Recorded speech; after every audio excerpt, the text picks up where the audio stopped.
আসন্ন বাজেটে ব্যয়ের চাহিদা কমিয়ে সামাজিক স্থিতিশীলতা বজায় রাখার সুপারিশ করেছে বেসরকারি গবেষণা প্রতিষ্ঠান সিপিডি। তাদের দাবি, সরকারের বাজার অব্যবস্থাপনার কারণে দেশের মূল্যস্ফীতি শ্রীলঙ্কাকে ছাড়িয়ে গেছে। মূল্যস্ফীতি কমিয়ে রাজস্ব আয় বাড়ানো নতুন বাজেটে বড় চ্যালেঞ্জ বলে মনে করছে গবেষণা প্রতিষ্ঠানটি।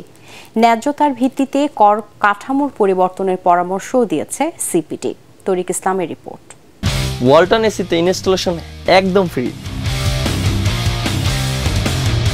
বছরের বাজেট উপস্থাপিত হতে যাচ্ছে। 2023-24 অর্থ বছরের বাজেটের অন্তর্বর্তীকালীন পর্যালোচনা করতেই এই সংবাদ সম্মেলনের আয়োজন করে centre for policy dialogue CPD. এ সময় প্রতিষ্ঠানটির গবেষণা পরিচালক খন্দকার গোলাম মুয়াজ্জেম তুলে ধরেন চলতি অর্থ বছরের বাজেটের ঘাটতি এবং আগামী বাজেটের করণীয় নানান দিক।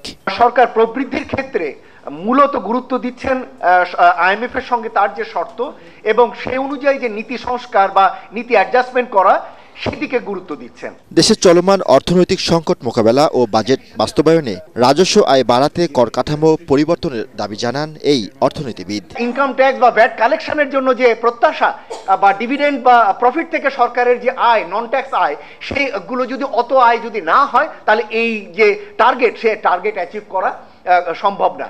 আমরা সবসময় বলে এসেছি, বাস্তবানুক টার্গেট সেট করা দরকার। মূল্যস্ফীতির লাগাম টেনে ধরতে না পারা সরকারের জন্য বড় ব্যর্থতা বলেও মন্তব্য করেন তিনি। নীতির ক্ষেত্রে দুর্বলতা, সুশাসনের অভাব এবং প্রয়োজনীয় সংস্কার বাস্তবায়নের ব্যর্থতা, এই বিষয়গুলো কিন্তু ধারাবাহিকভাবে চলেছে। সাধারণ মানুষের সুরক্ষায় আসছে বাজেটে সামাজিক সুরক্ষা খাতের আওতা ও বরাদ্দ বাড়ানোর দাবি জানান সিপিডির এই গবেষণা পরিচালক। আমরা মনে করি যে বর্তমান প্রেক্ষাপটে উচ্চ প্রবৃদ্ধির টার্গেট ধরে এগোনোর চেয়ে সামষ্টিক স্থিতিশীলতা অর্জনটাই সরকারের বেশি প্রাধিকার পাওয়া উচিত। তরিক ইসলাম, এটিএন বাংলা, ঢাকা।